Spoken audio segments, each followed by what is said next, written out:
Well, today's video is about transitioning to early retirement. I have about 8 tips or 8 ideas that I want to share, and here we'll just get started. 1. Keep working hard. You've already built a good reputation. Your friends and your coworkers all respect you, and you want to leave it that way when you leave as well. You never know, you might come back as a contractor or even work part-time, so why not leave a lasting impression that all your friends will and coworkers will look up to you for. So that's something I did in my past role. The last few years I was on a new project. I was leading a new team, and I decided to put my best foot forward from the beginning and kept that all the way till the end. Leave behind good notes. One thing I've noticed is that when I was taking on somebody else's work after they left, I had to dig through a bunch of emails and, click and click until I found exactly what I was looking for. And sometimes I even found false information that led me down the wrong path. So keep good notes. I created a summary of what I was left and how I got there as well for my project. Placed that all into one file or email. Created all the links to all the folders and files that I had that were referenced in my last project, so that the next person would be able to find that. I know it's tempting to just, say, well, have at her when I'm gone. But I think it's really good and respectful to leave some good notes and information for the folks that will be working. I mean, we've all been there, so why not help them get to the points quicker and at the same time have the information needed to be successful with the work. Now, at the same time, you don't want to leave garbage for others as well. So your office, you want to clean up your office, do some shredding, keep things in folders. I know a lot of people don't work with paper since the pandemic, but I still had the odd binder of items that were created prior to the pandemic and from other folks that I worked with. So I kept a good area that I kept all that information and said that's where it is when you need it. Most folks are going to say, well, I'm not going to look at paper, but it's still important to have the history and the backup in the background. So that's an important thing to keep. At the same time, shred the stuff that's not needed. Maybe it was a good idea for yourself to know the history of how you got to where you were, if there was a system change and why we decided to make that change instead of going a different route. Might have been important to keep for audit purposes, but if that 5-year, 7-year window is gone and your document control manager says, yeah, just get rid of it, then you could just delete that. Otherwise, always check with them when it's important to. What the files are important to keep as well. So no sense of keeping stuff that's just going to confuse others. So I shredded as much as I could that wasn't of use to others, and that could just be confusing down the road.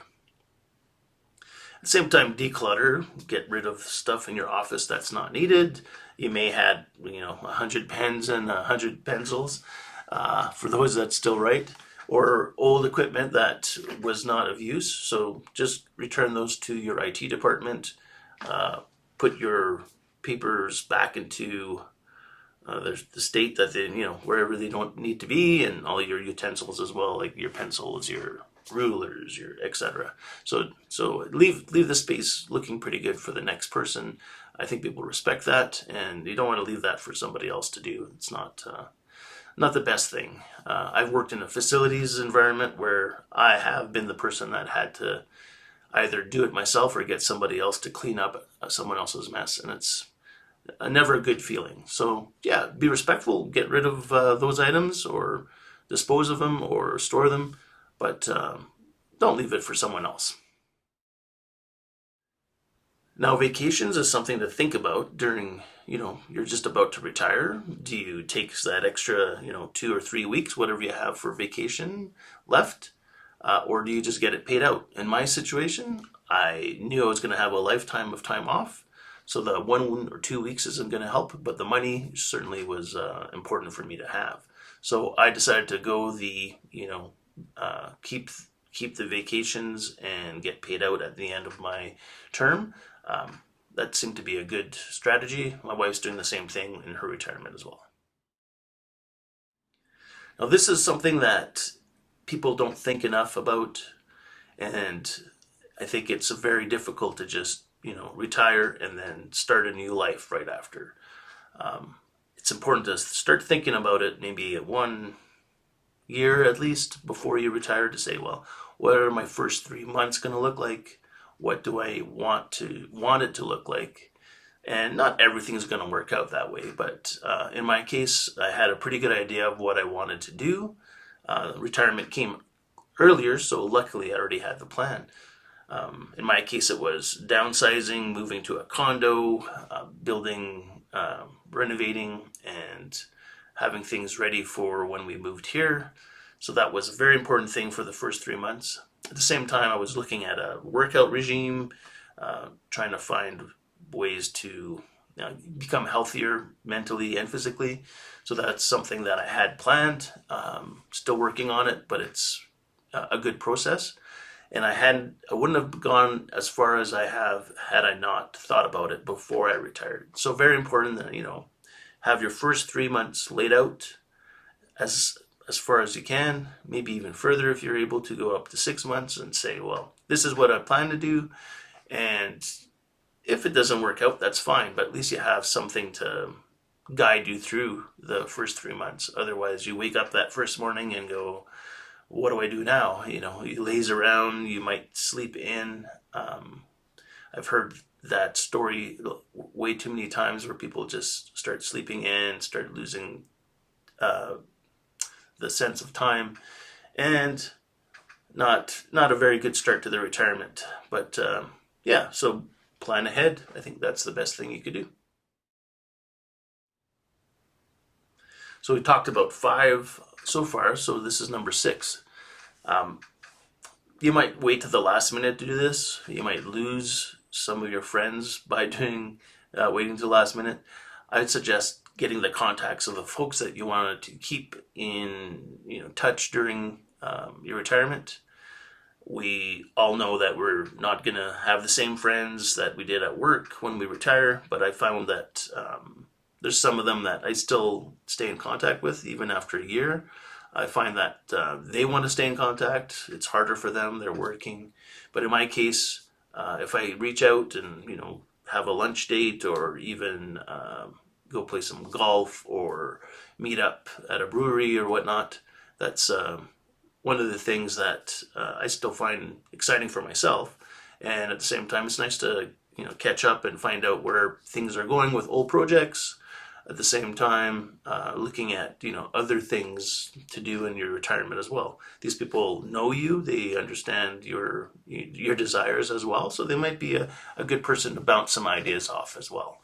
So get those contacts, email addresses, phone numbers, and preferably not the ones that are work related. You don't really want to mix business with pleasure, but at the same time, I think nowadays a lot of people end up keeping their phones anyway if they transition to another role. So, yeah, keep those contacts that you want, and see where that goes.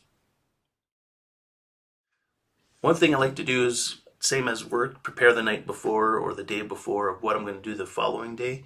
So have all your ducks in a row. When you wake up, you're just energized, ready to start tackling those tasks that you're looking to do.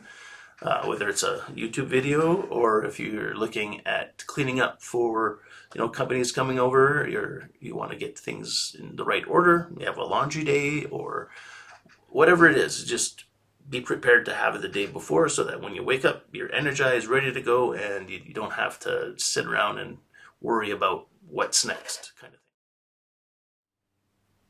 So similar to the waking up and having a routine, just have a routine in general. So Have your morning coffee or tea, read the paper, watch your YouTube channels, watch your news, morning news.